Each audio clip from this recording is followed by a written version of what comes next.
persembahkan tubuhku sebagai persembahan yang kudus dan yang berkenan padamu, sebagai ibadah yang sejati.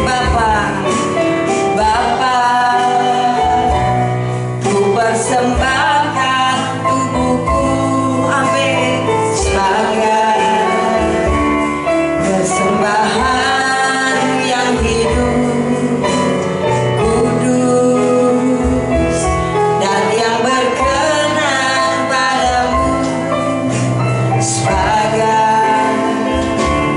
ibadah yang sejati. Ku sembahkan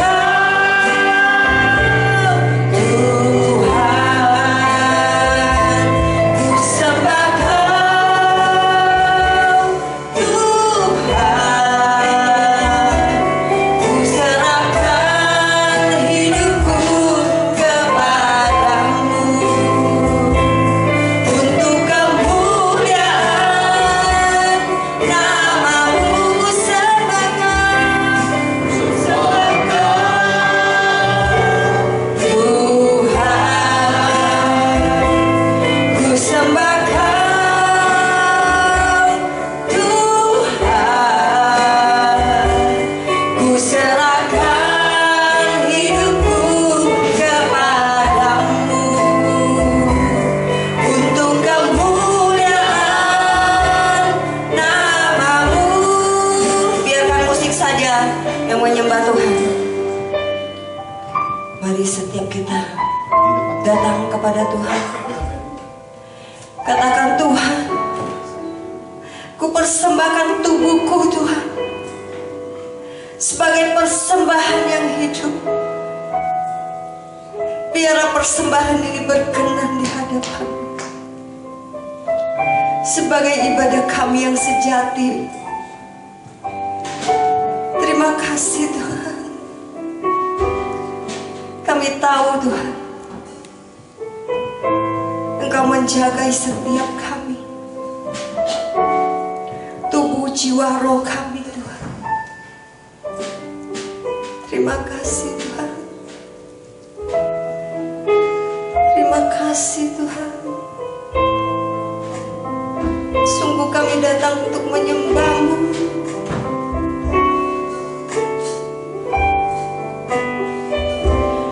Ku sembahkan Tuhan, ku sembahkan Tuhan, ku serahkan hidupku kepadamu untuk kemuliaan nama-Mu. Serahkan hidupku kepadamu untuk kemuliaan nama-Mu. Terus penuhi kami dengan hadirat-Mu Tuhan. Urapi kami, terus perbaharui hati kami. Ada banyak sekali keletihan, ada banyak hal mendera hidup kami. Kami mau datang di bawah kaki-Mu. Seperti setiap pagi saat teduh kami membangun mesbah doa kami di hadapan-Mu. Pagi-pagi benar di bawah kawal pagi, kami datang mencari wajah-Mu. Roh yang sama, hati yang sama kami bawa ke dalam rumah-Mu. Kami mencari-cari wajah-Mu. Teduhkan kami di dalam kebenaran firman-Mu. Firman-Nya akan menjadi solusi yang akan menjawab setiap kebutuhan, setiap hal yang kami pergumulkan. Dalam firman-Mu ada jawaban bagi setiap kami. Anugerahkan roh hikmat, pengenalan yang benar akan Engkau di tengah-tengah kami. Urapi kami terus dan berkati kami lagi. Di dalam nama Tuhan Yesus kami telah berdoa dan mengucap syukur. Mari semua yang cinta Tuhan sama-sama katakan amin.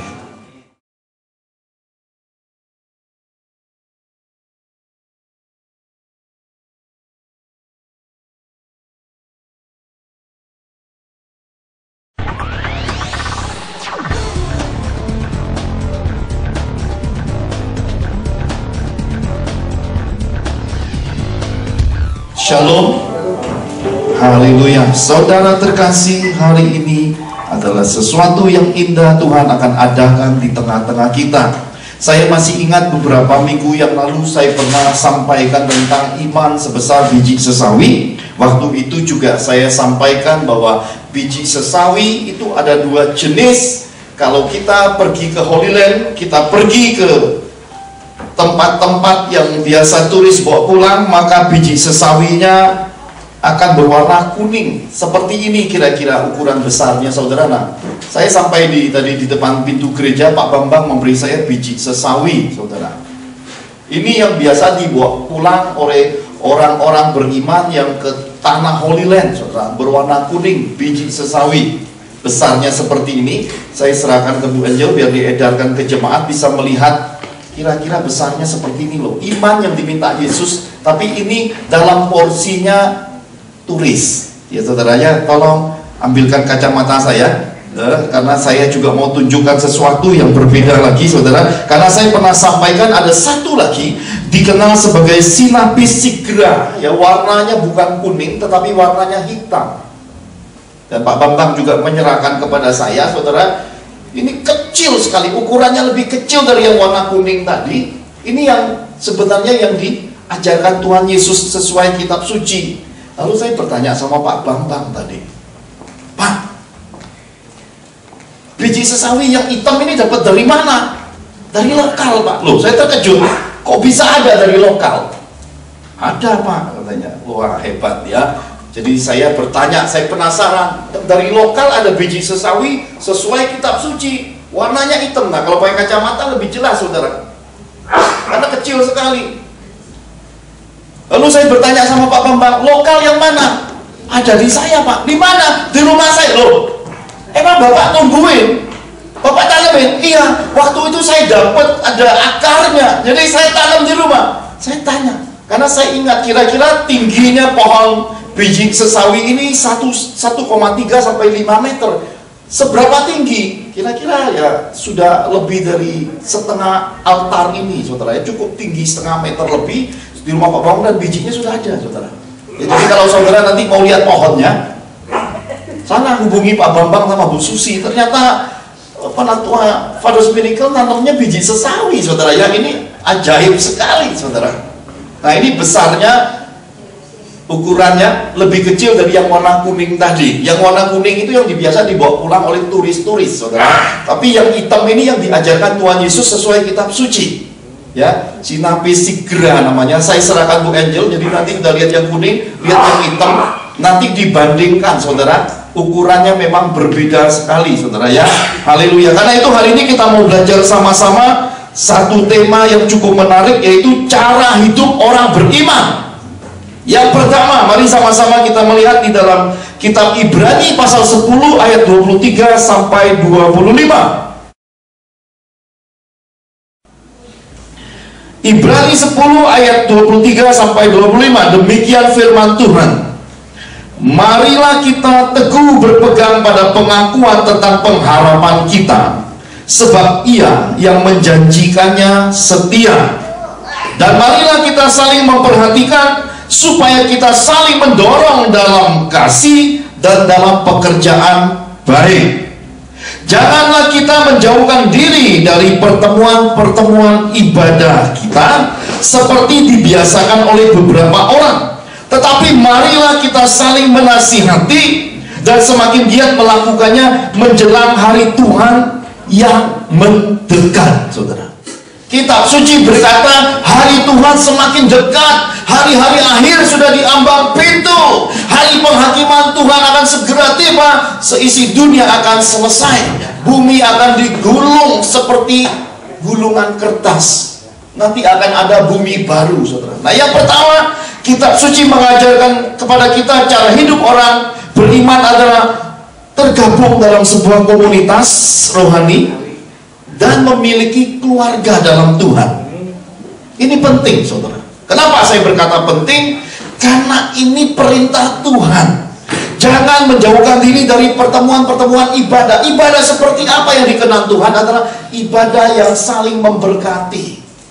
Sebisa mungkin saling mengenal, saling mendukung di dalam doa, saling memecah-mecahkan roti seperti gereja mula-mula. Satu dengan yang lain, isinya adalah saling mengasihi.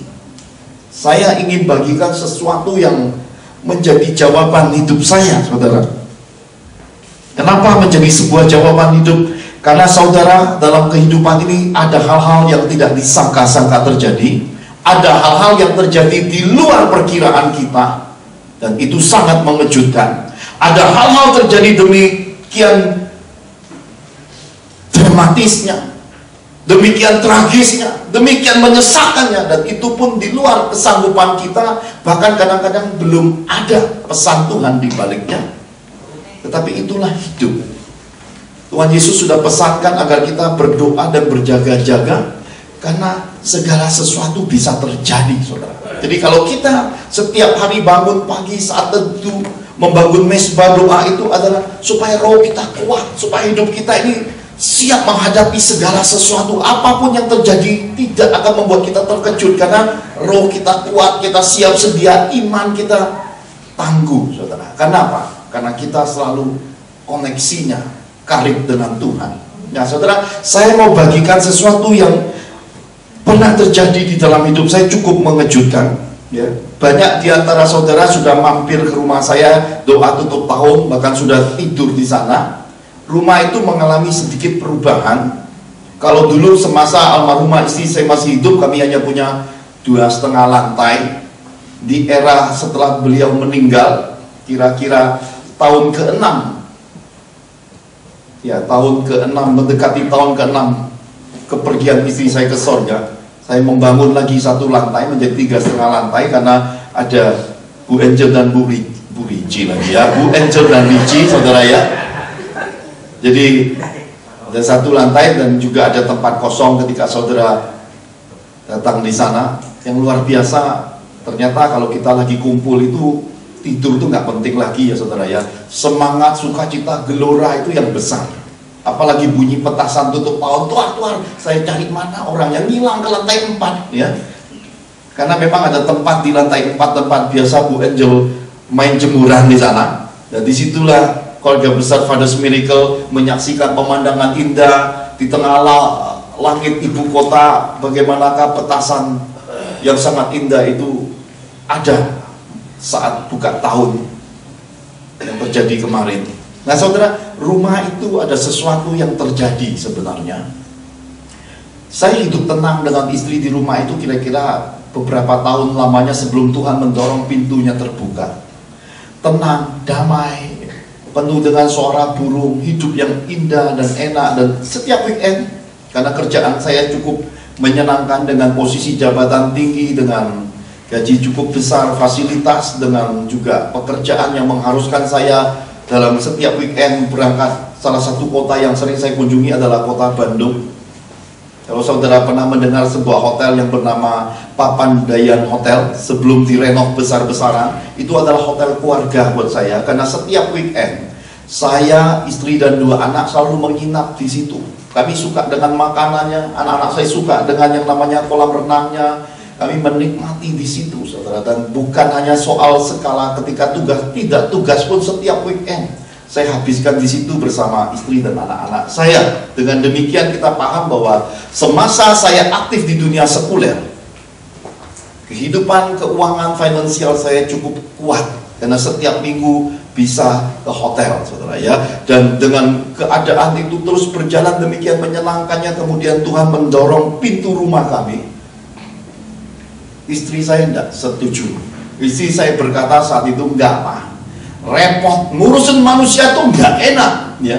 Mama pernah ngurusi ribuan anak muda, itu repot. Istri saya itu sebelum menikah itu udah seorang pendeta youth di sebuah rayon gereja Bethel di Jakarta. Ada kira-kira 13 cabangnya, ada ribuan anak muda, saudara. Dan sebelum menikah dengan saya itu sudah lebih dulu full time melayani. Dan ketika kami menikah, oleh perintah Tuhan dia lepaskan semua, kami berjalan dalam satu perjalanan yang semakin besar, hingga diberkati rumah yang demikian nyamannya, dengan 2 anak yang demikian manisnya. Kami menikmati, ini keluarga bahagia, ini keluarga yang indah, inilah hidup di bawah naungan keluarga Tuhan. tapi hanya satu keluarga, kami dengan 2 anak. Tuhan berkata, buka pintu rumahmu. Nah, aku mau dorong, aku mau bawa masuk domba-dombaku. Wah saudara, butuh waktu saat itu. Karena istri saya berkata, enggak. Dan saya sudah berkomitmen sejak awal menikah. Antara saya dengan istri kedudukannya satu-satu, saudara.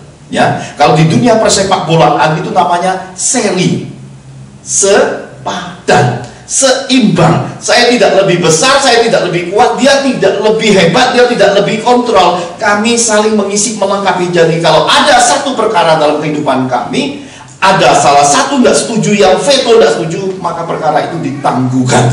Ya, itu komitmen kami dalam kehidupan suami istri saat itu. Maka ketika istri saya berkata enggak, ya saya lapor ke Tuhan, istri saya belum siap, Tuhan belum setuju. Tiba-tiba istri saya mengalami serangan sakit gatel, ya, gatel satu badan, itu gatel. Saya cari-cari, saudara, nggak ada orang bikin rumah, nggak ada tukang gergaji, nggak ada yang namanya ulat bulu, cari-cari debu. Saudara tahu istri saya itu pembersih.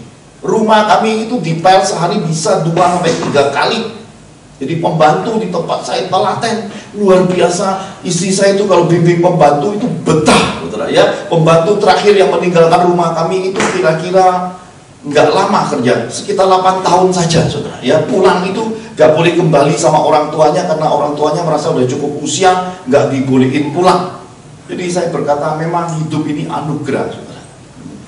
Cari nggak ada tahu penyebabnya. Akhirnya saya bawa istri saya ke seorang dokter ahli, dokter kulit yang cukup ternama di Jakarta. Kenapa?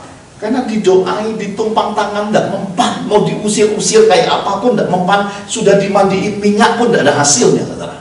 Ya, jadi saya bawa ke seorang dokter ahli, dokter kulit kenamaan di Jakarta. Saya bawa ke sana, antrinya panjang, nunggunya lama. Pertolongan Tuhan datang karena ternyata yang bagian penjadwalan terima pasien itu tetangga dari mama saya, saudara ya. Saya ingat betul, sudah cukup usia, dan saya berkata, Om, kok ada di sini? Iya Pak John. Bukannya Om kerja di sana, rumah sakit Angkatan Darat? Paginya di sana Pak John, tapi malamnya dimintain dokter ini. Saya sudah bilang saya mau istirahat, tidak boleh sama dokternya karena sudah lama membantu. Kemudian dia saya, ngapain Pak? Ini loh istri pakai acara gatel-gatel. Dia ketawa. Singkat cerita, karena lihat kami bawa anak masih kecil, oleh anugerah Tuhan kami dapat nomor yang namanya jalur khusus, saudara ya. Jalur khusus, kemudian dokter periksa, kasih obat, tidak sembuh, saudara. Lalu saya akhirnya mulai berdoa dan bertanya, Tuhan, kenapa sakit gatel-gatel begini? Enggak ada jawaban. Tuhan menyembunyikan wajahnya, tidak ada jawaban. Dan kami adalah orang Kristen musafir. Karena saya dengan istri sudah mengalami pengalaman-pengalaman rohani yang saya berkata, capek deh. Dunia rohani kami sudah lihat, hamba-hamba Tuhan. Saya bahkan sudah ketemu lebih dari 36 hamba Tuhan dari berbagai dunia sebelum menikah. Saya sudah dengar khotbah-khotbah, bahkan hamba-hamba Tuhan senior yang mereka pembuat sejarah saya juga ketemu di usia muda rohani saya. Istri saya lebih lagi. Maka kami berkata, kami hidup tersembunyi saja sebagai sepasang suami istri, sebagai papa mama buat anak-anak cukup. Setiap minggu kami selalu berdoa, Tuhan tunjuk ke sana, kami pergi ibadah ke sana. Tuhan tunjuk ke sana, kami pergi ibadah ke sana. Saya sudah keliling gereja sama istri saya, dari mulai gereja Protestan, Ortodok, Betel, Pentakosta, Karismatik, sampai gereja Jawa, saudaraku. Jadi kami menikmati kekayaan gereja-gereja Tuhan, dan kami berkata, setiap gereja kalau dilihat, dimasuki, dinikmati, ada plus minusnya. Jadi itulah gereja.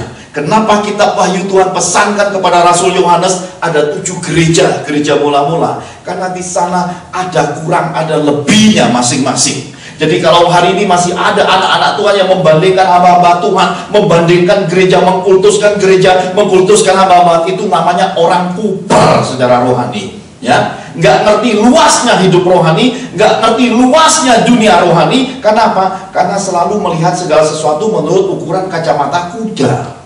Ya, kacamata Pak Johan ini plus minus. Kalau ke bawah lihatnya minus. Kalau ke atas itu lihatnya plus. Makanya bisa lihat luas sekali. Kalau pakai kacamata kuda lihatnya cuma skala depan aja, kiri kanan nggak kelihatan. Nah, itu yang terjadi pada kehidupan orang-orang Kristen hari-hari ini. Ada banyak orang kuper hingga akhirnya dunia rohani sering diributi, yang nggak perlu-perlu kok diributi, gitu loh saudara ya. Nah, karena itulah ketika istri saya mengalami serangan sakit itu, kemudian suatu malam, saya ingat betul kejadiannya, suatu malam mendekati pagi-pagi buta. Karena keesokan harinya saya lihat istri saya matanya itu lebam. Lebam itu apa saudara? Lebam itu apa? Besar, bengkak-bengkak, habis nangis itu loh. Apa bahasa Sundanya? Lebam ya? Lebam ya? Bengkak. Orang habis nangis gitu loh. Bengkak-bengkak. Pokoknya habis nangis lah gitu, bengkak-bengkak matanya. Dia cerita. Dia berkata gini, pagi-pagi, Pak, aku, Mama, semalam didatangi Tuhan. Wah, saya bilang, terus Papa di mana?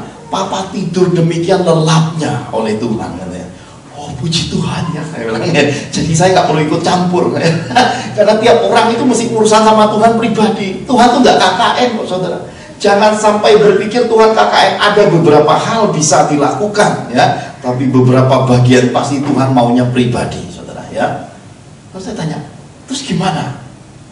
Tuhan cuma ngomong gini, yang mau mendorong pintu rumahmu terbuka itu bukan suamimu. Suamimu tuh sudah nggak mau lagi ngurusi pelayanan, nggak mau lagi masuk jadi hamba Tuhan, sudah enak kerja, gajinya besar, jabatannya tinggi. Dia kalau sengaja disuruh nggak mau, tapi karena dia sama aku, kata Tuhan, sangat karib, dia selalu ikuti perintahku, dia tidak pernah bantah. Itu aku, kata Tuhan kepada istri saya malam menjelang pagi buta itu. Lalu istri saya cuma ngomong gini, sungguh itu engkau Tuhan. Tuhan berkata, itu aku. Kalau begitu terserah Tuhan, kehendak Tuhan saja yang jadi. Nah, ternyata malam ketika istri saya bertemu dengan Tuhan itu, gatalnya sejak malam itu hilang pudar. Benar-benar hilang, sekejap hilang, bintiknya hilang, gatalnya hilang semua. Tapi istri saya itu memang sejak awal kan saya sudah bagikan, saudara, mau jadian sama saya aja minta tanda yang aneh-aneh yang sebenarnya saya pasti kalah. Kalau saya tidak ada disertai Tuhan, nggak mungkin saya hidup sampai hari ini, saudara. Istri saya itu juga orangnya lihai, ya. Dia bilang sama Tuhan gini, kan Pak Johan, suamiku itu kan masih kerja Tuhan, ya. Bagaimana kalau 2 minggu sekali? Istri saya itu lihai, Tuhan aja diajak tawar-tawar, katanya. Bagaimana kalau 2 minggu sekali? Ya? Lagian saya juga Tuhan ngurusi anak-anak yang mulai masuk TK apa mulai SD saat itu. Tuhan ngerti ngalah ya. Tuhan itu baik, dia bapak yang baik. Boleh katanya ya. Maka istri saya bilang gini, oke Pak, kita buka pintu rumah 2 minggu sekali, persekutuan aja. Saya bilang, oh akhirnya kamu menyerah juga ya. Istri saya senyum saat itu dan saya melihat perubahan. Ternyata tidak semua gatal harus ke dokter, saudara ya. Ternyata beberapa gatal itu adalah Tuhan sendiri yang bikin perkara, saudara. Karena anak-anaknya bandel. Jadi singkat cerita, istri saya ketawain saya. Memangnya mau bikin persekutuan buka rumah, siapa yang mau datang? Nah itu. Lalu saya lapor ke Tuhan. Saya bilang, suruh buka pintu rumah. Kalau jualan, saudara bisa tulis beli 1 gratis 1, atau grand opening 50% diskon. Ini buka persekutuan tanpa ada siapa-siapa. Bagaimana memulai sesuatu yang seperti ini? Nggak ada dasarnya, bingung jalannya, nggak tahu caranya, dan itu asing buat kami. Meskipun saya sudah khotbah di berbagai gereja semasa saya masih kerja, istri saya pun kerap kali diundang khotbah, seorang penyembah juga yang sudah ngerti dunia organisasi. Ketika disuruh Tuhan, kami saling pandang-pandang, lalu saya berkata, biarin aja, kan Tuhan suruh dorong pintu rumah, kita buka aja harinya. Yang mau datang Tuhan atur, kita nggak pedulikan. Yang datang 1 kita urusi 1, yang nggak datang ya nggak apa-apa. Istri saya senang. Oke, setuju katanya ya. Tapi beberapa tahun sudah kami jalani sebuah mesbah antara saya, kakak ipar saya dengan saya bertiga ini. Kami ini rajin doa seminggu sekali sudah bertahun-tahun lamanya.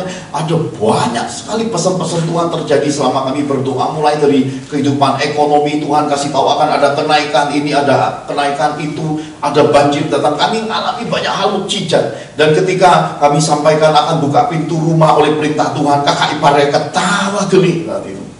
Singkat cerita, kami memulai sebuah persekutuan ministry. Dibukalah pintu rumah, munculnya 12 orang, saudara. Ya, total yang duduk satu lingkaran pertama kali saya memulai ministry itu 12 orang. Salah satu yang muncul entah dari mana taunya adalah seorang kepala sekolah. Lalu saya berkata, wah, kok bisa ya? Nggak usah kasih tahu siapa-siapa, ada orang bisa datang ke rumah. Ini ajaib, saudara. Ya. Dan ketika sedang masuki suasana penyembahan, karena istri saya adalah seorang penyembah yang dipakai Tuhan, dia naikkan satu pujian, hadirat Tuhan turun. Ini orang-orang yang datang 12 ini kepenuhan roh Tuhan. Kepala sekolah tadi yang datang dari satu sekolah itu tiba-tiba berbahasa roh. Wah, dapat baptisan Roh Kudus sendiri, saudara, tanpa ditumpangi tangan. Kami mandang, loh, ini Tuhan kasih tanda-tanda ini. Dan mulai terjadi sesuatu setelah selesai perdana dari persekutuan di hadapan Tuhan itu, kepala sekolah ini mengalami pengalaman di sekolahnya karena ada muridnya kerasukan setan. Tidak ada siapapun bisa ngurusi, galak banget ya. Muridnya kerasukan setan. Kepala sekolah ini datang memandang dan ada satu kegerakan yang luar biasa muncul dari hatinya, imannya bertindak, tiba-tiba keluar ucapan bahasa roh, saudara. Ini kejadian yang terjadi di dalam sejarah hidup saya melayani Tuhan. Kepala sekolah ini cerita, dia berkata, aku berbahasa, tiba-tiba keluar omongan Yesus, bahasa-bahasa yang saya nggak ngerti keluar. Saya tanya, ngomong apa kamu? Orang kerasukan nanya, ngomong apa kamu ya?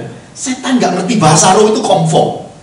Jadi kalau saudara coba ngerti bahasa roh, setan yang usia ribuan tahun aja nggak ngerti. Jadi nggak usah lah jadi sok ngerti, karena setan ribuan tahun aja nggak ngerti isi bahasa roh, kecuali dikaruniakan Roh Kudus penafsiran bahasa roh. Setan, ngomong apa kamu? Ngomong apa? Gitu ceritanya. Tiba-tiba kepala sekolah ini ngomong gini, saya tiba-tiba ngerasain satu hentakan. Saya hadir dalam nama Yesus, setan pergi. Yang ngomong, oh setan, wah pergi. Muridnya lemas, lubuk jatuh. Ngerti saudara? Cerita itu nyebar. 2 minggu berikutnya yang datang ke rumah kami bukan 12, 2 kali lipat, 24 orang lebih datang. 2 minggu berikutnya datang lagi 2 kali lipat. Saudara tahu, dalam hitungan beberapa minggu, rumah Pak Johan itu, saudara, sendal sepatu berjejeran di depan rumah. Sebagian ada yang bawa anaknya. Lemari kami, saudara, pintunya pecah, pindah kemana-mana ya. Karena anak diungsikan di ruang tamu, bawa main, masuk lemari, main keluar di sana. Lagi pas ada hujan, saudara, saya lihat rumah. Pantes isi saya nggak mau, pengorbanannya berat. Kenapa? Rumah bersih rapi, itu kayak kandang bebek, berantakan sekali. Belum tetangga tiap pagi ketemu saya, Pak Johan, arisan apa sih Pak? Ramai banget rumahnya. Saya lihat tetangga, waduh, mulai terusik. Kenapa? Parkir mulai penuh. Sementara petugas security senang. Kenapa? Kiri kanan yang goceng ceplan, asik ya. Ada yang diberkati, ada yang mulai terusik gitu loh.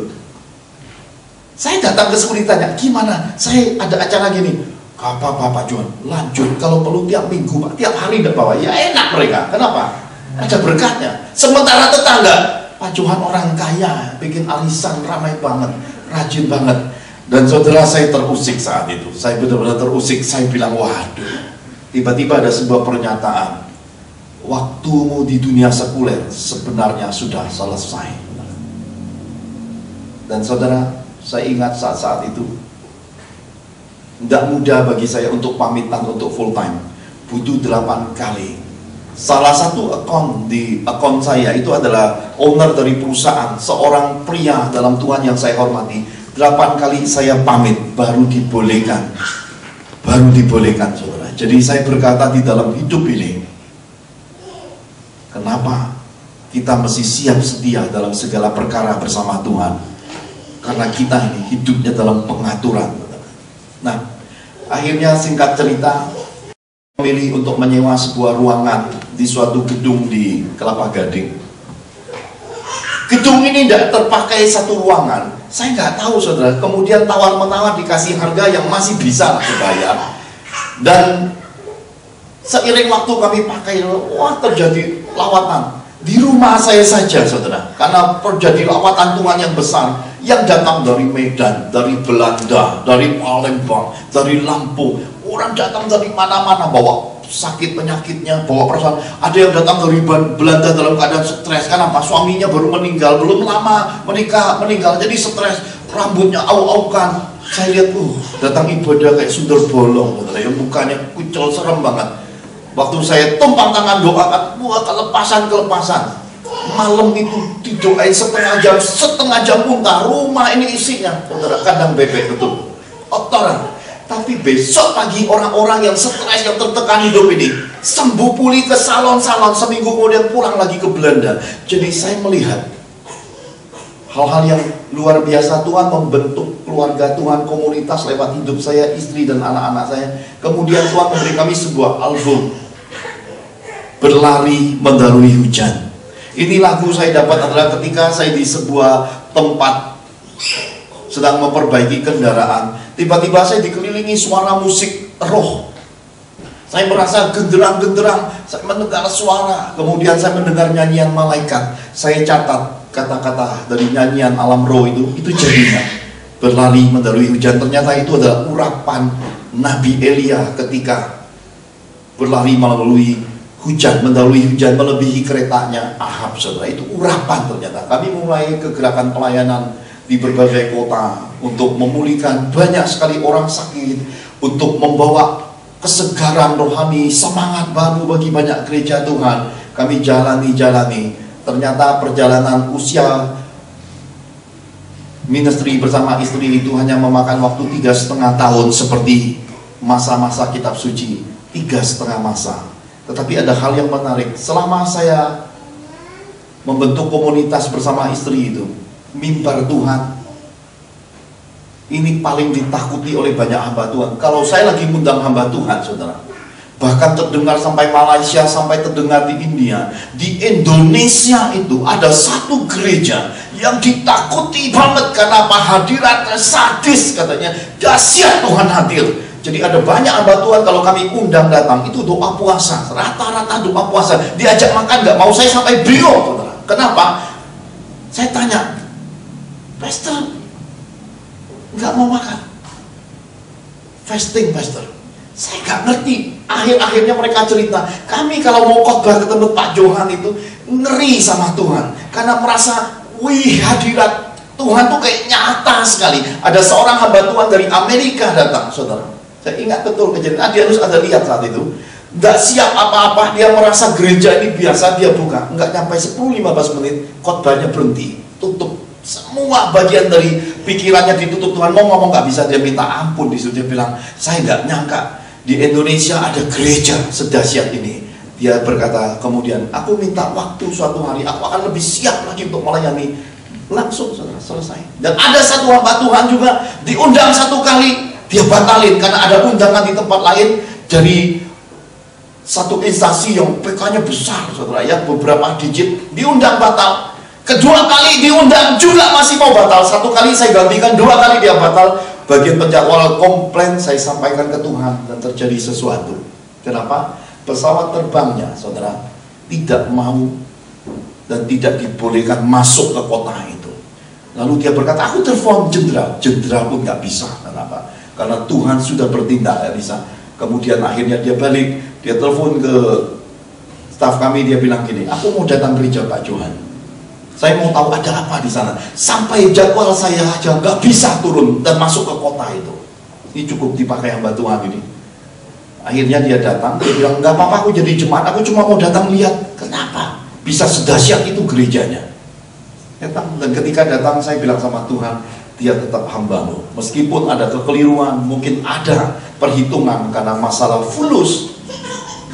Manusia bisa hilang. Saya bilang sama Tuhan, beri dia kesempatan. Akhirnya saya beri dia porsi lagi untuk ngisi firman saat itu. Jadi ada banyak kedahsyatan, saudara. Nah, ini menjawab apa yang saya rasakan sampai hari ini. Kalau demikian dahsyatnya sebuah komunitas keluarga Tuhan dipercayakan dalam hidup saya. Sekarang saya paham betul kenapa istri saya 3,5 tahun setelah kami pelayanan sama-sama di Manado Crusade, tiba-tiba serangan sakit kanker getah bening membawanya pulang ke sorga, saudara.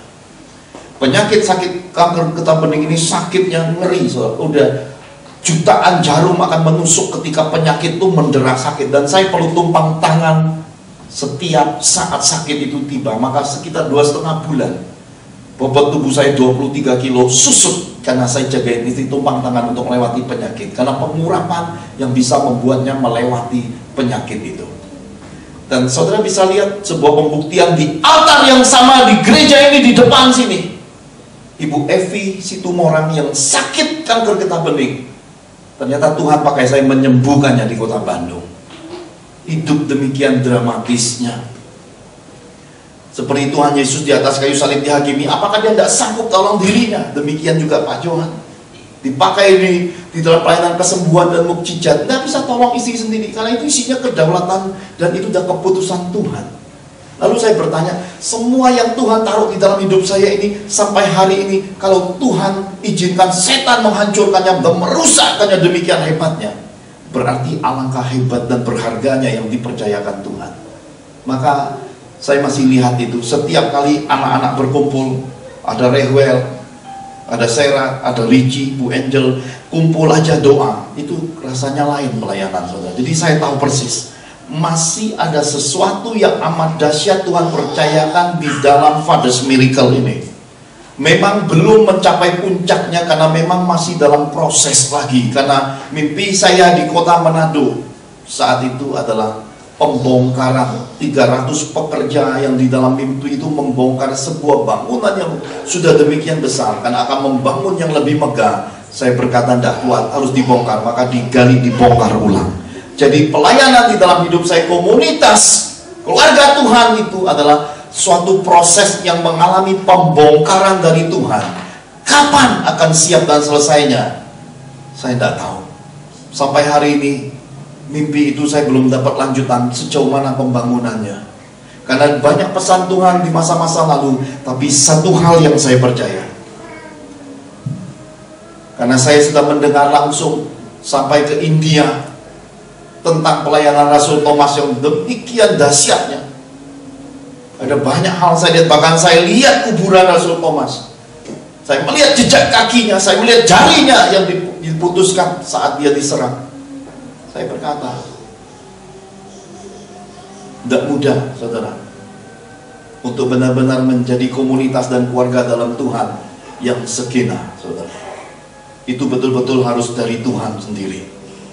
Dan sampai hari ini saya bertahan untuk jalani semua ini.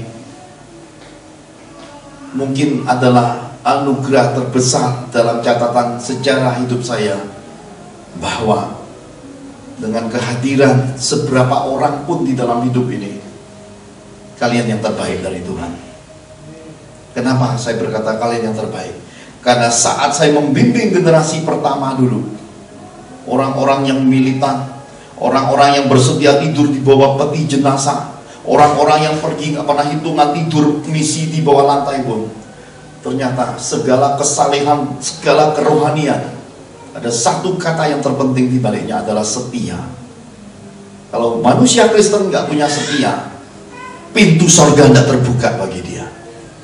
Jadi hari ini kita pahami, untuk masuk pada komunitas dan keluarga Tuhan, harus punya hati yang setia. Amin. Pak,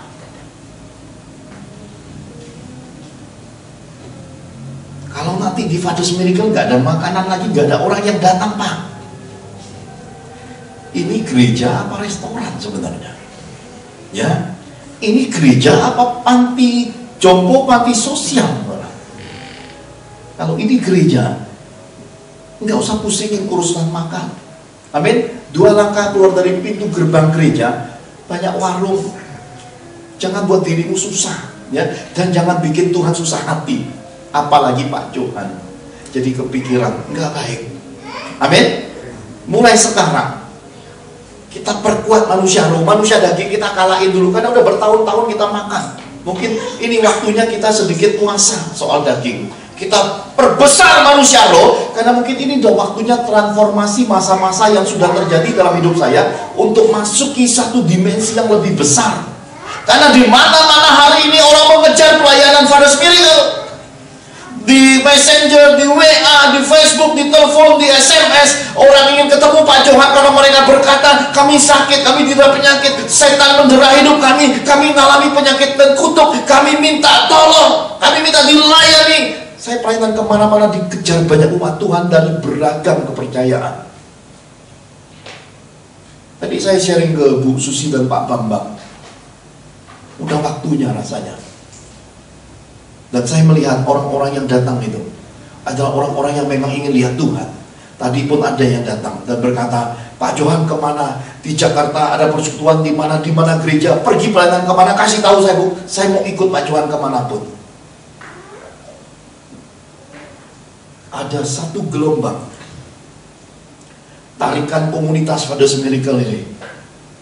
Ada satu penggenapan nubuatan dari keluarga Father's Miracle ini. Kaki dian Tuhan sudah turun di tengah-tengah kita. The shining of the lamp.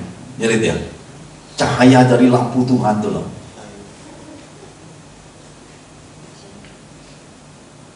Tuhan sudah beri kita kepercayaan demikian dahsyatnya. Mari kita yang ada di dalam sini lebih bergiat lagi. Kalau ada yang kurang atau ada yang belum sempurna, kita satu dengan yang lain, gak usah tunggu. Yang bisa kukerjakan dulu. Nanti tinggal laporan kita cocoki sama-sama. Semua untuk Tuhan, bukan untuk kepentingan pribadi, bukan untuk sesaat, tapi untuk masa depan generasi garis keturunan kita. Anak-anakmu, ini alat musik kebuka. Pak, nanti 4 tahun gebuk drum Pak. Kalau perlu masih dalam perut pun boleh main drum. Ya, saya tidak larang. Pak, aku yang udah 70, jangan 80, 90, 100 pun boleh kalau mau. Kenapa? Semua untuk Tuhan. Dimulai dari usia kapanpun. Pokoknya selama mau dan siap dan Tuhan berkata jarang, kita kerjakan sama-sama. Amin. Ini waktunya udah tiba ternyata saudara. Gelombang ini kalau kaki dian udah tiba di Korea sana, udah ratusan ribu jumlahnya. Oleh karena kaki diannya singgah ke sana. Kemarin tutup tahun Tuhan ada pesan akan datang di keluarga besar Father's Miracle. Tandanya sudah nyata. Mari kita bergiat untuk itu. Amin.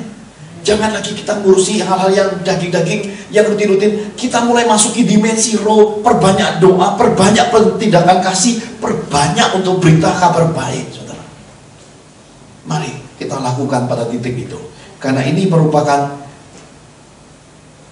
cara hidup orang beriman. Yang kedua, saudara, Efesus 4 ayat 11 sampai 16. Efesus 4 ayat 11 sampai 16.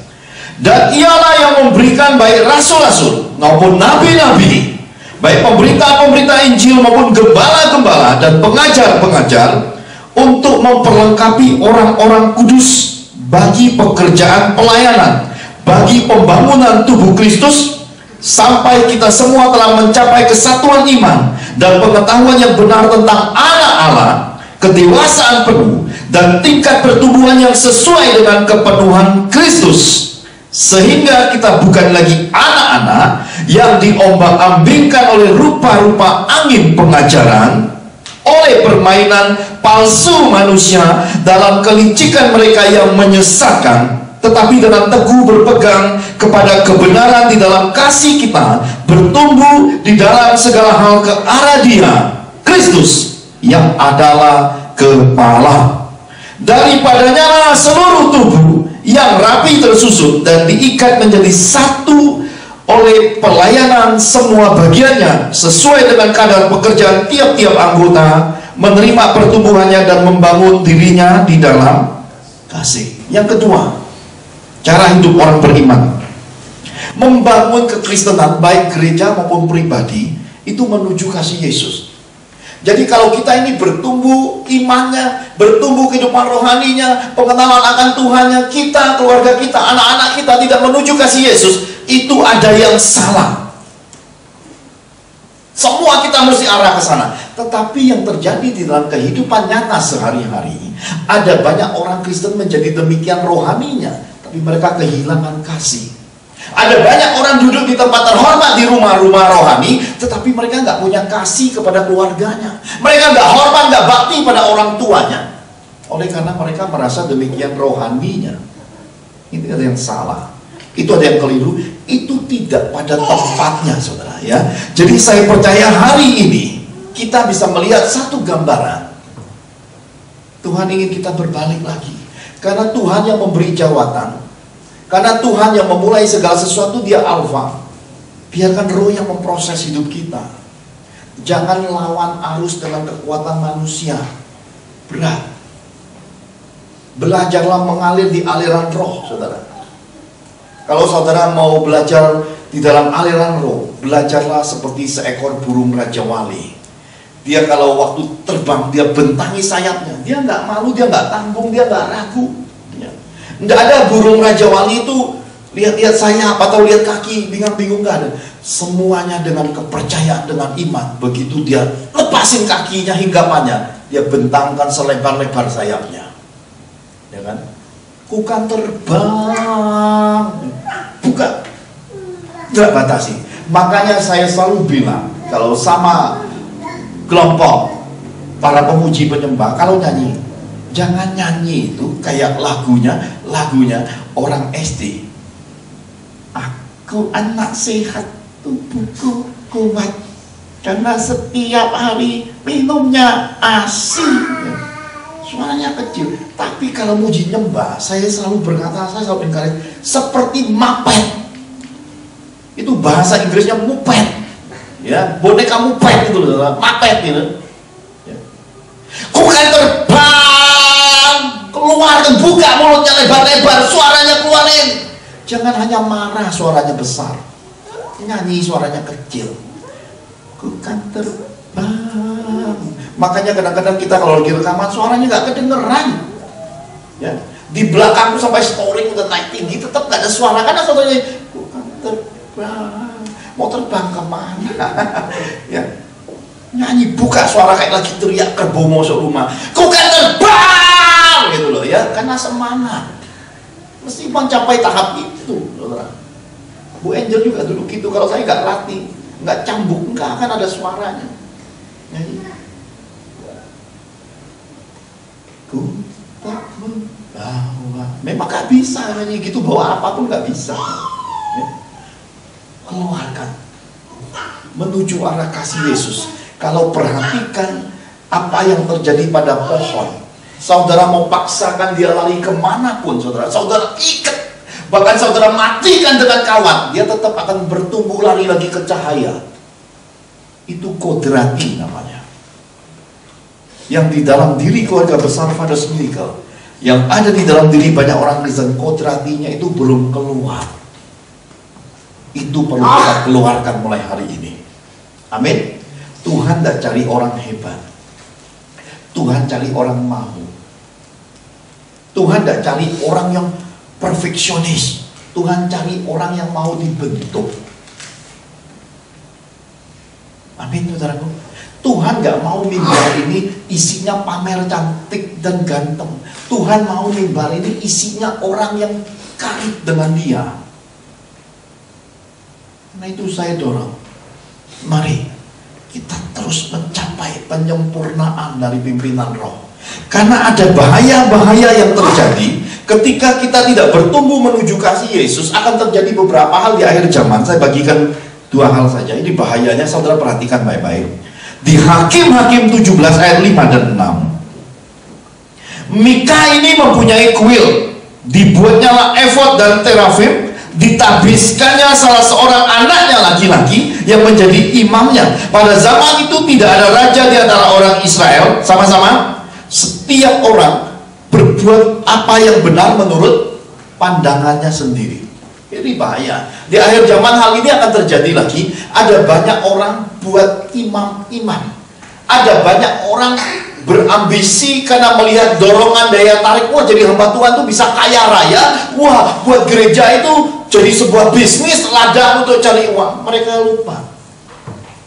Untuk jadi imam itu adalah kasih karunia dan ada pertanggungjawabannya di hadapan Tuhan. Tapi banyak sekali di kehidupan akhir zaman ini cerita dongeng-dongeng, kisah-kisah yang nyenengin telinga dipakai untuk dunia rohani, nyeger-nyegerin. Dan sebentar lagi seperti yang dipesankan di akhir tahun dan buka tahun, akan ada entertain dunia seni masuk gereja, akan ada tari-tarian, akan ada hal-hal yang berbau dunia entertain banget diselimuti dengan rohaninya, akan segera semarak di bangsa kita, bahkan di bangsa-bangsa. Dan saya terkejut ketika menyadarinya di zaman dulu pun. Kenapa ada secarik tulisan dari Rasul Yudas? Ya. Saya terkejut sekali, kenapa? Karena ternyata tulisan yang ada di kitab Yudas itu, saudara, itu menandakan bahwa zaman dahulu pun itu yang namanya kegerakan bahwa tidak apa-apa kamu buat dosa, pasti masuk surga. Itu udah ada sejak zaman rasul-rasul, saudara. Maka kitab Yudas itu membantah pemahaman, filosofi, dan doktrin seperti itu. Kalau buat dosa masuk surga. Jadi yang terjadi hari-hari ini itu bukan sesuatu yang baru. Sudah pernah ada, diada-adakan lagi. Cuma umat Tuhan kurang pengetahuan. Amin, saudaraku. Maka Tuhan berkata, jadilah seperti anak kecil. Dia punya kegembiraan sendiri. Saudara gak usah awasin, biarin. Selama dia gak pegang kepiting, gak akan kejepit. Biarin dia nikmatin, saudara. Nikmatin anugerah Tuhan. Nah, sesudah akan ada orang-orang Kristen yang membuat imam-imaman, ya, akan membuat pendeta-pendetaan, akan membuat hal-hal rohani yang mereka rasa mereka bisa buat karena kekuatan uang, finansial, karena merasa bisa dan sanggup. Akan ada perpindahan dunia masuk ke skala rohani dan nanti akan kehilangan warna Tuhannya.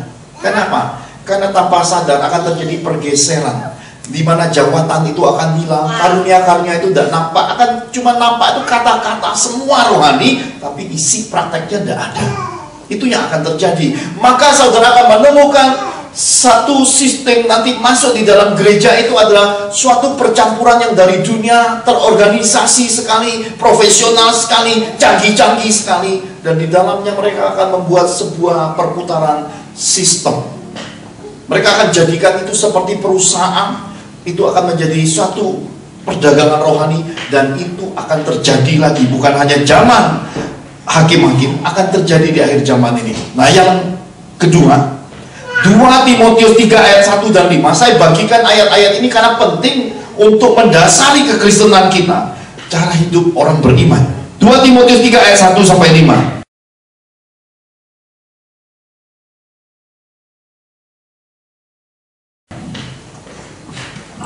Ketahuilah bahwa pada hari-hari terakhir akan datang masa yang sukar.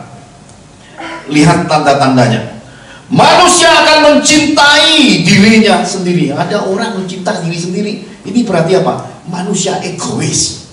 Dia gak peduli dengan orang lain. Pokoknya kalau aku sudah mau, aku sudah putus, peduli orang lain.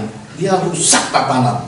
Gak ada hormatnya lagi, gak ada lagi pikiran budinya, gak tahu lagi keadaan dirinya. Pokoknya dia paksa yang dia mau.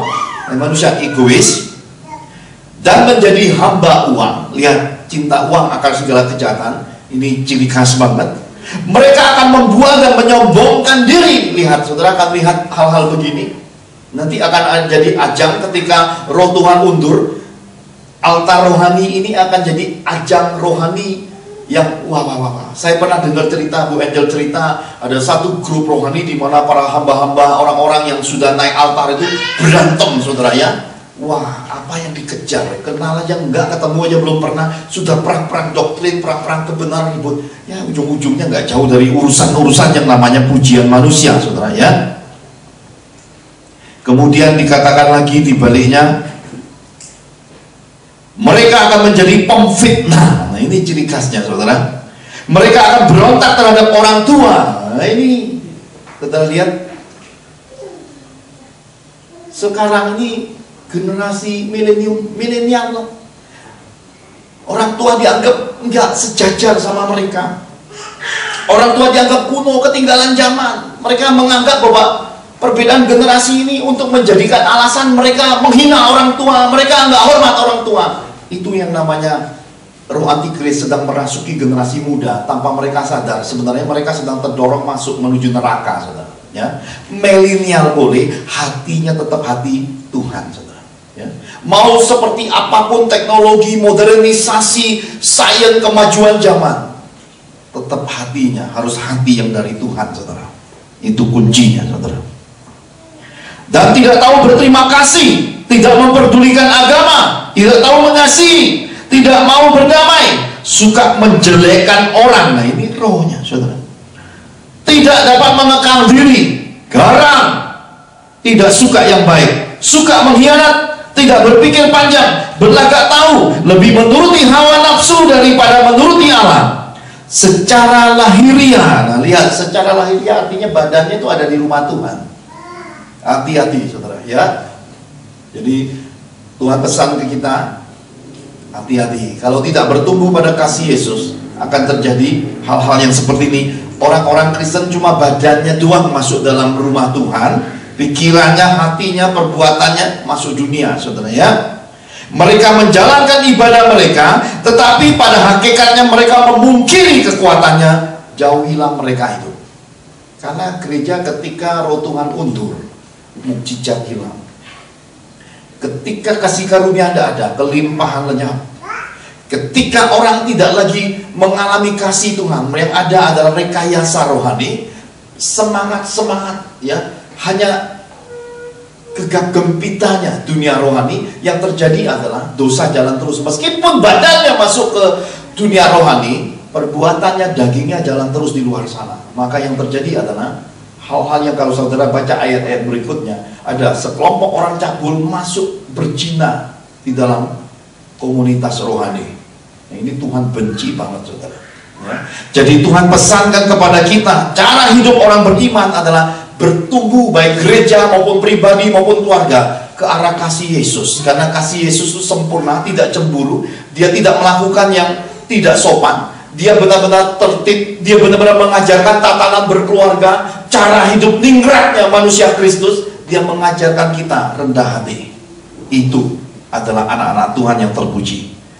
Yang terakhir, yang ketiga, Maliaki 3 ayat 1 sampai yang kelima.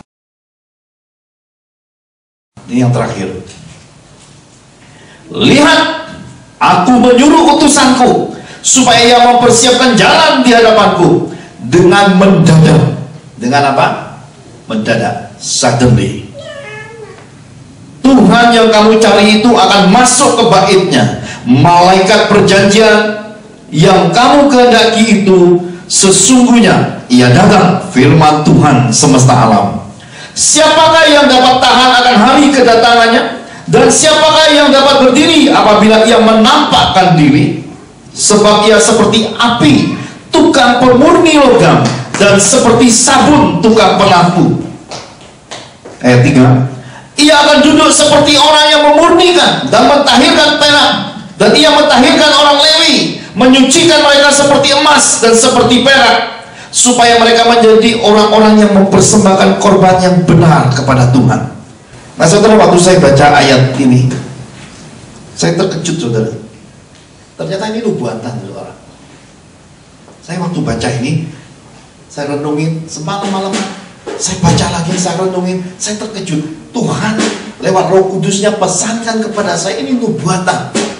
Kalau orang-orang Kristen, orang-orang yang sudah mengabdi, melayani segenap hati, menyerahkan hidupnya, hidup benar di hadapan Tuhan, kemudian masih dimurnikan Tuhan, itu pertanda. Ini nubuatan. Jadi kalau ada abdi-abdi yang hidup benar di hadapan Tuhan, itu dimurnikan, diproses lagi, itu tanda. Tanda apa? Lihat yang akan terjadi. Ini tandanya adalah ketika orang yang hidup benar, orang-orang yang melayani Tuhan segenap hati, hidup benar di hadapan Tuhan dan manusia, hidupnya masih diproses. Itu tanda. Tanda apa? Lihat 2 ayat berikutnya. maka persembahan Yehuda dan Yerusalem akan menyenangkan hati Tuhan seperti pada hari-hari dahulu kala dan seperti tahun-tahun yang sudah-sudah. Ngerti nggak saudara? Akan ada pemulihan pujian penyembahan. Akan ada orang-orang yang berbalik lagi. Akan ada gelombang revival. Ketika orang-orang yang dikenalnya sudah melewati proses pemurnian. Jadi pemurnian yang kita alami padang gurun orang-orang benar itu, ada tujuan Tuhan di baliknya. Akan ada jembatan kegerakan, akan ada revival, akan ada masa penuaian yang besar akan segera datang. Gelombang pertobatan di baliknya. Ini pesan, ini nubuatan. Perhatikan. Aku akan mendekati kamu untuk menghakimi dan akan segera menjadi saksi terhadap tukang-tukang sihir, orang-orang berzina, dan orang-orang yang bersumpah dusta, dan terhadap orang-orang yang menindas orang upahan, janda dan anak piatu, dan yang mendesak ke samping orang asing dengan tidak takut kepadaku, firman Tuhan semesta alam. Yang kedua, akan ada hari di mana Tuhan turun menghakimi. Nakutin banget saudara. Saya selalu ajarkan ke anak-anak saya, siapkan diri baik-baik. Tahun 98 itu baru kira-kira 21 tahun lamanya. Dan itu hari yang menggemaskan, menakutkan sekali atas bangsa kita.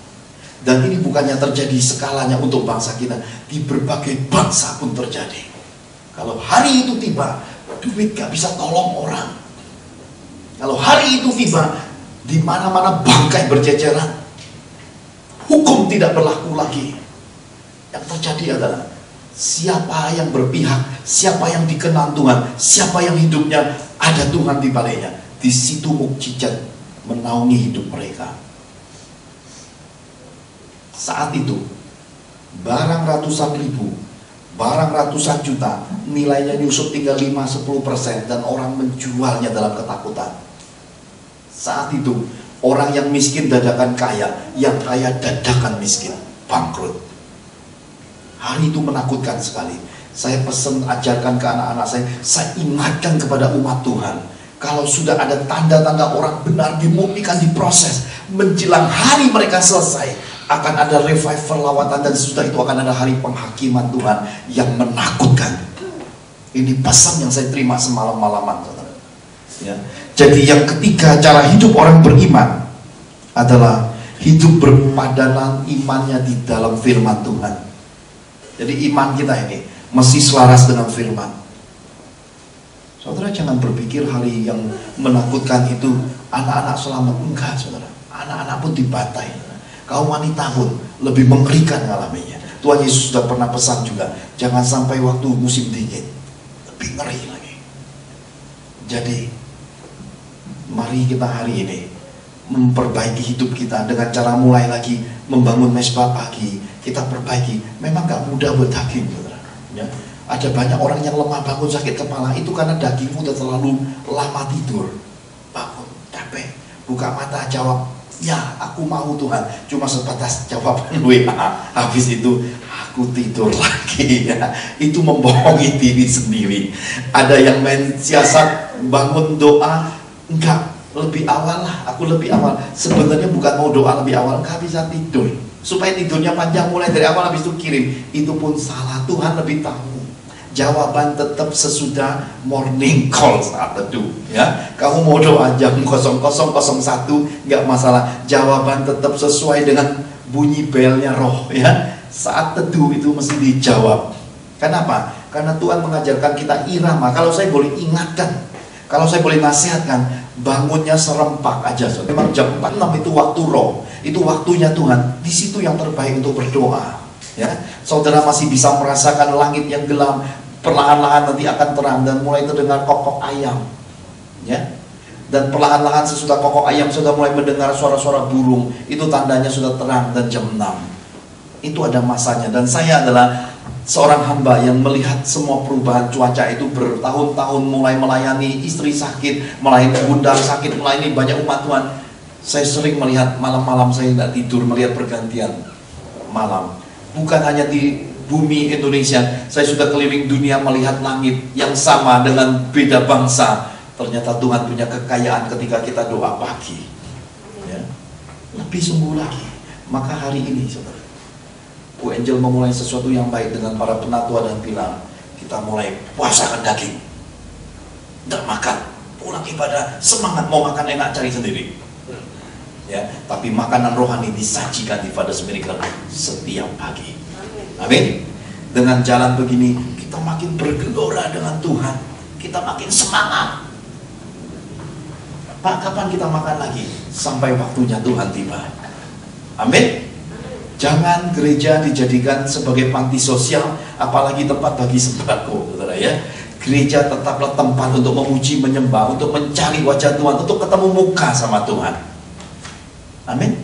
Saya dapat cerita menyenangkan dari Pak Bambang dan Bu Susi. Sebenarnya cerita sedih di hari Minggu, saudara. Tapi karena ada kasih, jadi menyenangkan. Saya ada bawa pulang ikan gabi dari kota Bandung. Saya bawa pulang ke Jakarta, beranak banyak, induknya meninggal dunia. Kemudian anak-anaknya yang saya bagi ke Theo, bagi ke Pak Bambang, Bu Susi. Saya belum bagi ke saudara, karena saya tidak tahu saudara suka nggak pelihara ikan kecil-kecil begitu. Ternyata itu bermanfaat. Kenapa? Salah satu yang menghancurkan benih DBD, ya, penyakit dari nyamuk, itu adalah ikan gabi, ikan cupang dan sejenisnya. Karena begitu jentik ada dimakan langsung nggak jadi penyakit. Ternyata Pak Bambang Bu Susi kedatangan cucunya. Cucunya tangkap ikannya karena melihat warnanya diangkat, dicucinya badannya. Ya, dia bilang kotor, ikannya, wah, saya rasa mencret-mencret kalau kelihatan itu. Dicuci bersih, kemudian diletakkan lagi dalam keadaan mengambang, langsung jadi almarhum, saudara ya. Ya, Pak Bambang bilang, untung masih ada sisa 1-2, aku selamatkan ya. Tidak masalah, itu benih. Di rumah Pak Johan masih banyak banget, karena di tempat saya itu berkembang biak dengan amat banyaknya, ya.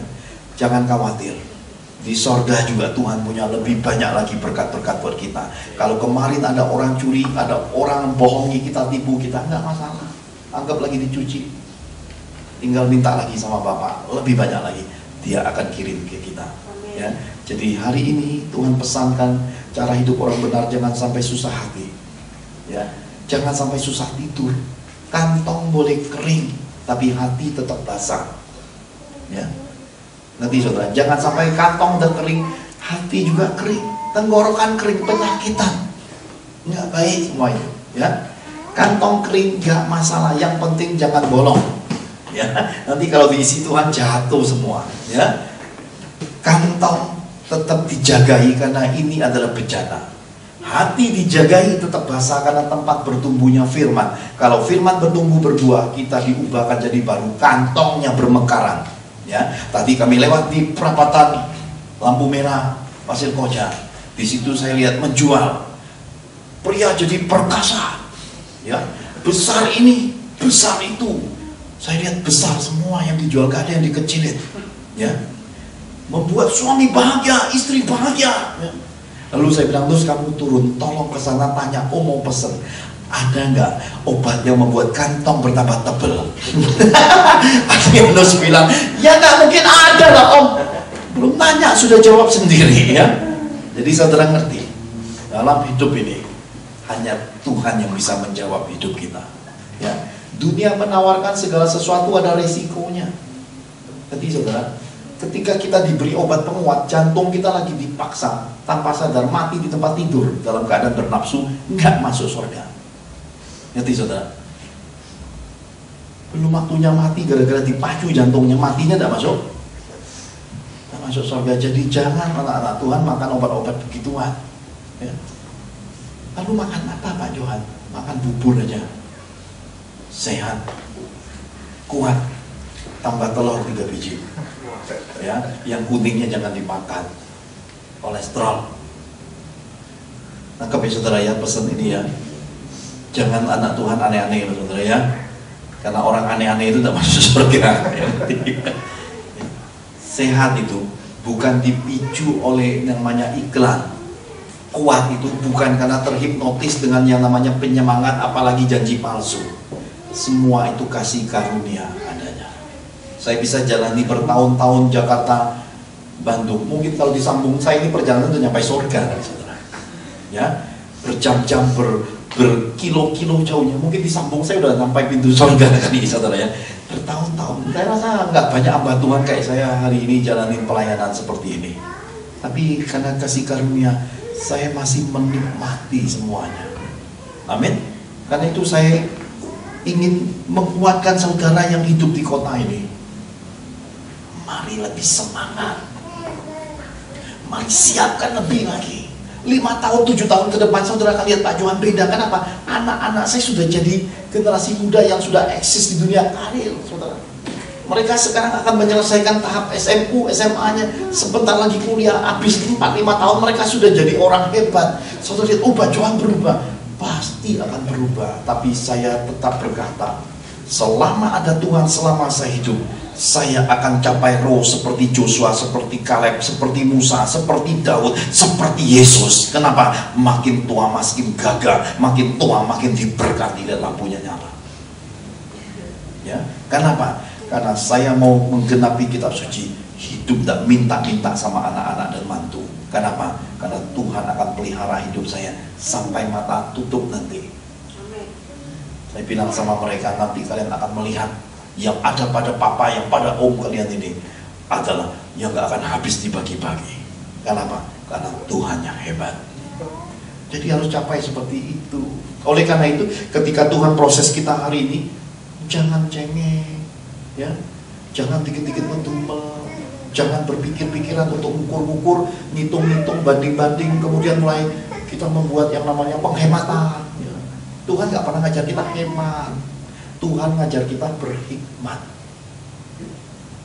Ngerti saudara? Tidak pernah kitab suci mengajar berkata hematlah. Nggak ada. Tuhan mengajar kita berhikmat. Buat apa saudara susahkan diri ya? Wah, orang pelit itu kaya loh, makan susah-susah ya. Nyiksa diri, makannya nggak cocok pun, murah meriah, makan kotor pun, ya lalat tambah vitamin, mati kamu. Duit belum sempat ditabung, keburu penyakitan, bengek kamu. Ya. Itu namanya orang berhemat. Tapi orang berhikmat makan sesuai porsinya. Sehat itu harta, ya. Jangan hemat, ya. Ayo, karena ada sedikit penghiburan dari khotbah, ngajak istri nonton kemana? Layar tancap, kurang asem, ya. Hematnya keterlaluan. Ngerti nggak saudara? Di sana ada terjadi keributan lempar batu pulang benjol. Ngerti saudara? Ke dokter lebih mahal dari ongkos tiket di bioskop. Orang pelit itu banyak penyakit, ya. Ngerti nggak saudara? Maka jangan berhemat, berhikmat. Saya selalu bilang dalam hidup ini adalah sebuah hal yang menarik. Kenapa? Karena banyak orang Kristen kadang-kadang lupa di balik yang kita buat, kita putuskan ada perhitungan hidup. Dulu saudara, ya, di keluarga besar Fathers Miracle juga sering alami. Kalau saya lagi pergi kemana-mana, pulang bawa batik banyak banget, ya, beli buat keluarga besar Fathers Miracle, nabur kemana-mana. Apakah itu nggak kembali? Kitab suci berkata, yang kamu tabur itu kamu tuai. Baju saya tadi pagi saya pakai saudara, itu baju 18 tahun yang lalu. Oh kok nggak dikasih ke orang? Karena Tuhan pesan saya mesti ada sisa sejarah, satu-satu saya selamatin. 18 tahun masih sebagus itu. Adiantu saya belai-belai. Maksudnya kalau bisa pindah om ya. Saya bilang belum ada perintah. Sorry, belum ada perintah ya. Ngerti saudara? Karena saya nyebar banyak. Kadang-kala, apalagi di tahun ini, ketika orang mau memberkati Pak Johan, bajunya bukan satu. Sekali ngasih itu setumpuk baju baru segini, saudara. Itu baju mahal-mahal, saudara. Ya. Mungkin saya berkati saudara, dia berkati saya satu harganya sama, lebih mahal lagi. Nah, karena itu, marilah dalam hidup ini jangan belajar pelit. Jangan belajar berhitung untuk egois. Karena itu ciri khas orang manusia akhir zaman yang rusak, yang hancur imannya. belajar berhikmat, dengar suara roh, pimpinan Tuhan, kerjakan tindakan kasih, tindakan iman, mulai nikmati buah pelayanan hidup gitu loh. Buah daripada tindakan sehari-hari saudara lakukan, saudara nikmati, nanti saudara akan melihat kayak Pak Johan. Saya sampai umur begini, anak saya tinggi besar, belum pernah kami satu garis rumpun baring di infus sampai hari ini. Apakah itu bukan harta pusaka Tuhan? Belum pernah satu rumpun. Anak-anak saya nggak kesentuh, nyamuk mau deket aja takut. Kenapa? Kulitnya tebal. Iya, ngerti nggak saudara? Lina itu tadi kami baru bicara di jalan, ya. Kau sekarang musim tato. Ngerti saudara? Kami tadi makan ayam geprek yang jual tatonya banyak banget, saudara, sampai kemana-mana. Saya tanya, Mas, itu tato banyak banget. Ya Om, nanti kalau mau buang kan mahal, jangan buang, tambah terus Om. Oh, tambah terus. Terus Roh ngomong sama saya gini, tanya, mahal nggak? Saya tanya, bagaimana hitungannya bikin tato? Ini segini 1,6 Om. Terus Roh, Tuhan tuh kadang-kadang ada gitunya. Kenapa nggak taruh warna-warna? Kenapa nggak taruh warna-warna? Saya balas lagi omongan Tuhan. Gak bisa Om, pigmennya nggak sesuai. Dibukanya pinggangnya, ini, Pret. Ternyata ada merah, ternyata nggak bisa. Nggak semua kulit manusia tuh bisa ditatoin warna-warna. Saya lihat. Lalu kami pulang nanti jalan. Ngobrol. Ada nus bilang, Om, kalau Lina ditato Om, lo habisin dia Om, katanya. Lalu saya terjemahkan bahasanya Lina dan Adianus. Saya bilang, kalau Lina ditato di bokong, ya, taruh bunga ros, itu nanti taruh kail kalau mau waktu buang, dibikin bunderan. Tadi kamu lari ke depan atau saya tarik ke belakang, tinggal pilih. Sesudah ditarik lepas tatonya, tempel koyok, bukan di lukanya, di jidatnya. Ngerti saudara? Terus bercanda lagi, sebelum dibersihkan tatonya, kita perjalanan Father's Miracle ini kan sering main-main ke alam, ke hutan. Lagi mau pipis di hutan, saudara, ya. Nyamuk sih nggak mau singgah, karena nggak mungkin bisa gigit Lina, saudara itu, ya. Yang kita khawatirin dua, saudara. Yang pertama namanya rusak jatuh cinta, begitu lihat bunga ros, ya, dia nyeruduk ke sana, ngerti nggak, saudara? Terus yang kedua, yang kita khawatirkan ketemu jerapah. Lina belum pipis, dia lihat ada bunga ros, dijilat-jilatnya. Ngerti nggak, saudara? Saudara ngerti nggak, saudara? Inilah gereja, ya. Semua hal di dunia ini, kalau saudara buat sukacita, lihat kan hasilnya sukacita nggak? Sukacita. Saudara boleh periksa Lina, nanti kaum wanita bila ke toilet sama Lina, saudara periksa ada bunga ros ataukah ada gambar tangki gas. Mari kita bangkit berdiri, kasih Tuhan di tengah-tengah kita. Jangan marah, jangan tersinggung, jangan juga lupa, saudara, ya, bahwa hidup ini Tuhan ingatkan kita bahwa sukacita itu adalah obat, ya. Richie aja, saudara, sebesar ini dia baru tahu ternyata mamanya itu tidak nyusui di depan, ya. Nanti nyusui di mana, saudara, tanya Bu Angel sendiri. Itu ternyata sudah dibuktikan oleh Lina, saudara, ya. Lina yang menemukannya, ya.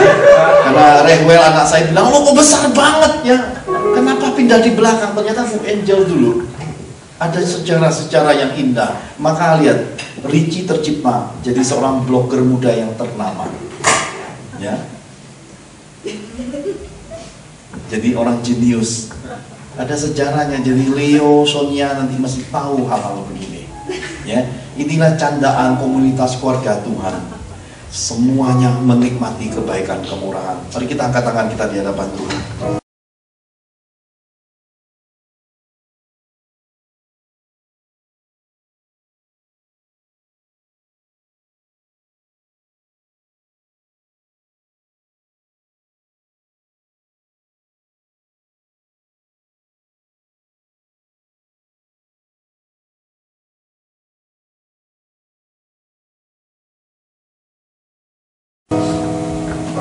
Kami menikmati kekayaan kemuliaan-Mu, cara hidup orang beriman yang Kau ajarkan bagi setiap kami. Materaikan jadi kebenaran, materaikan jadi jalan-jalan kehidupan, materaikan jadi tindakan hidup kami dan garis keturunan kami, rumpun keluarga yang Kau berkati. Biar hidup sesuai dengan kehendak Tuhan. Terus bimbing kami, terus pertajam manusia roh kami, dan masa-masa kami membangun mesbah pagi saat teduh, terus Tuhan kuatkan kami. Anugerahkan Roh-Mu terus mengurapi setiap kami. Mari kita angkat kedua tangan kita sama-sama. Saudaraku yang dikasihi oleh Tuhan, biarlah firman yang telah disampaikan selalu menjadi terang dan berita bagi hidup kita. Tuhan memberkati engkau dan melindungi engkau. Tuhan menyinari engkau dengan wajah-Nya dan memberi engkau kasih karunia. Tuhan menghadapkan wajah-Nya kepadamu dan memberi engkau damai sejahtera. Terimalah berkat yang daripada Bapa, Tuhan Yesus, dan Roh Kudus. Di dalam nama Tuhan Yesus kami sudah berdoa dan mengucap syukur. Haleluya, amin.